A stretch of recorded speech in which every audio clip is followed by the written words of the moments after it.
Yes, the Indian Air Force is ready to take on this challenge and present to you.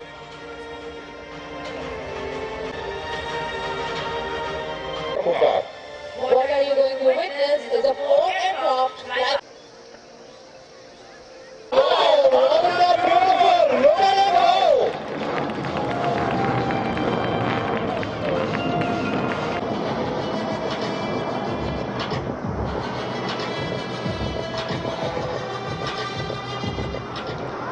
The team will carry out the display for 15 minutes and in two halves.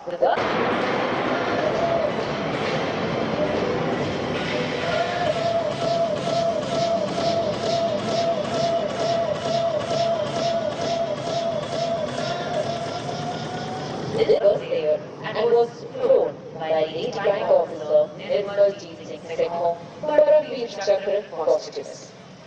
The observers today with us are sport leader Bhalla and sport. Flying on the left flank are number 3, Atul, number 5, ladies and gentlemen from your left, the Gaganyaan formation.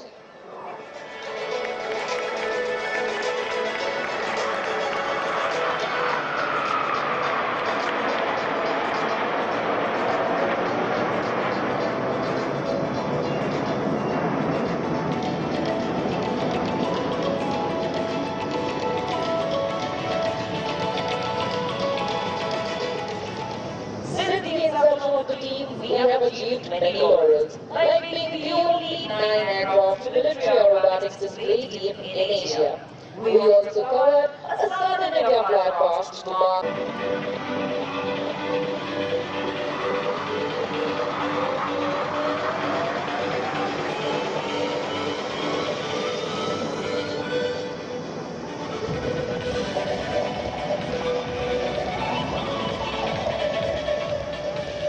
To keep this aircraft airborne is not a small feat, and the credit goes to our maintenance team.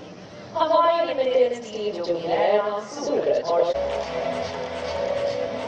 Ladies and gentlemen, give all the huge round of applause for the Alpha and his boys.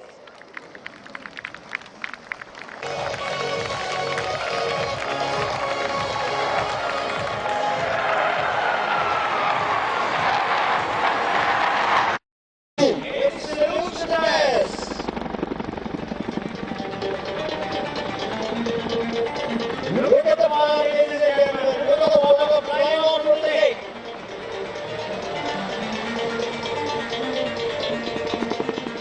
This is route for food workers pushing down the gate. And here she comes to you right in front.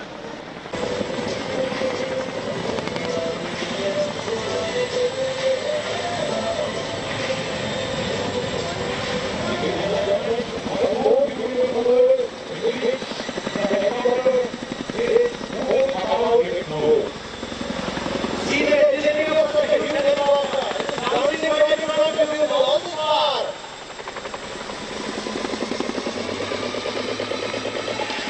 Now go pirates.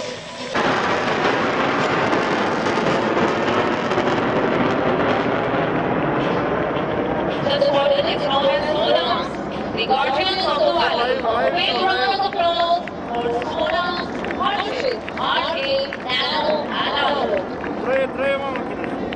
Big formations.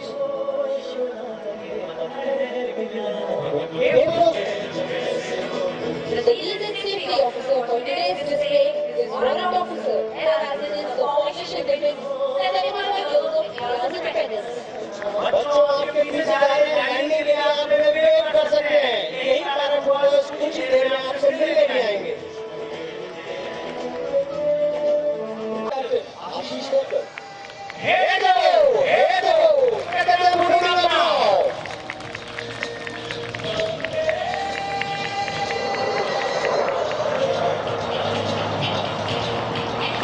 For speed, be relatively slow. Keep looking 11 o'clock for 4 MiG-21 flights. The MiG-21 is a supersonic jet fighter. You may call it insanity, but be safe. For God and country, we defy gravity. Rickshaw क्षेत्र में लगता है इसमें आपके अंदर बहुत use भर गया होगा, लेकिन पिक्चर अभी बाकी है। आगे आ रहे हैं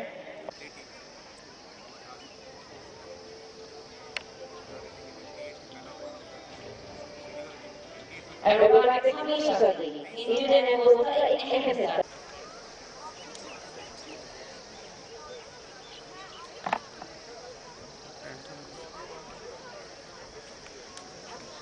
उधर है, इधर रख दूं अभी? हाँ रख दूं।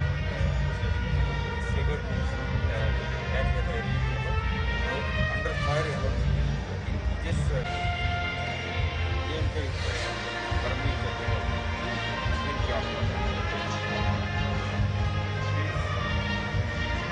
रॉयल रॉयल इंडियन हुआ, उसके बाद फिर तो आर्मी और पूरे बारामूला तक तो आ ही गए थे। यस सर, श्रीनगर भी बस जाने ही वाला था, लैंडिंग के जस्ट। आज के इस अद्भुत समारोह में उपस्थित यहाँ के माननीय सांसद जनाब फारूक अब्दुल्ला साहब, BR कृष्णा जी की श्रृंखला में आज जो अद्भुत कर्तव्य और कौशल आपने देखा है, उसके लिए मैं भारतीय वायुसेना का हृदय से आभार व्यक्त करना चाहता हूं। एक बार तो लग रहा था कि गणतंत्र दिवस के दिन हम नई दिल्ली के राजपथ पर उपस्थित हैं, उस तरह का कर्तव्य वायुसेना के बहादुर जवानों ने अभी हम सबको दिखाया है। जम्मू कश्मीर के बच्चों और नौजवानों के सपनों को पंख देने के लिए 23 साल के लंबे इंतजार के बाद वायुसेना के सूर्य किरण दस्ते ने आज आसमान में कर्तव्य और कौशल दिखाया है। आज इस खास मौके पर मैं सभी बच्चों को, उनके माता पिता, उनके शिक्षकों, भारतीय वायुसेना, यहाँ के उपस्थित सभी अधिकारियों तथा सभी सम्मानित नागरिकों और विभिन्न युद्धक विमानों से अभी आसमान में कलाबाजियां दिखाने वाले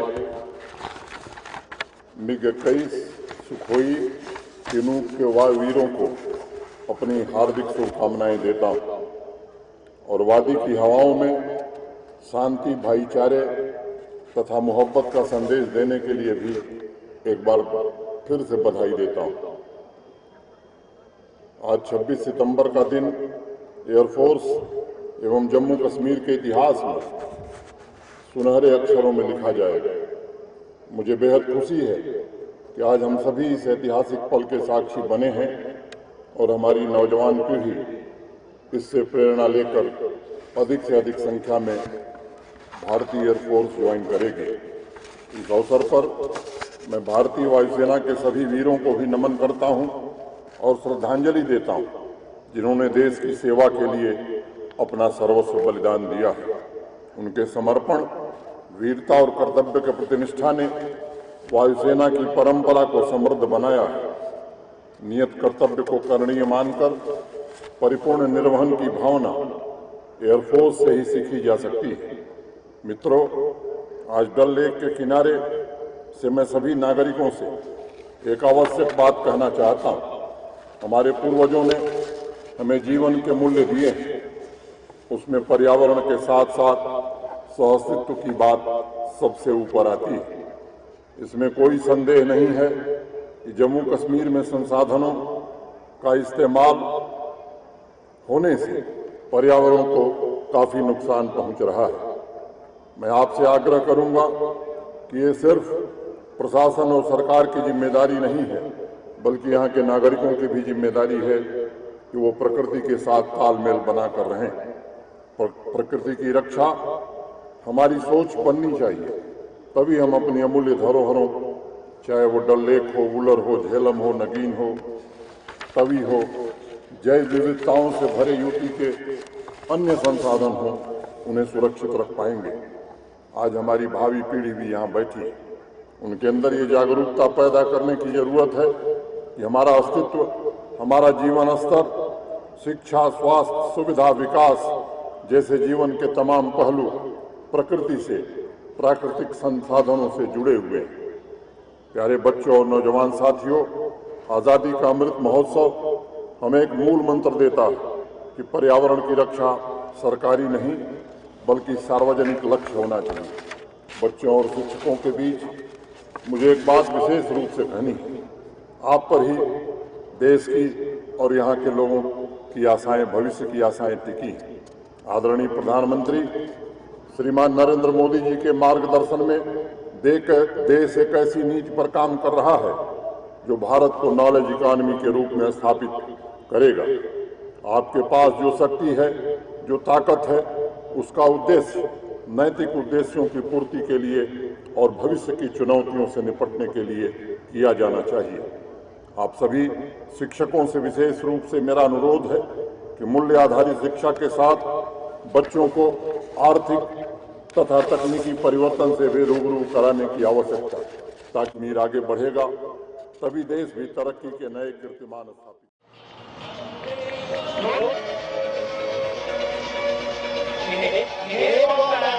This is what works. You get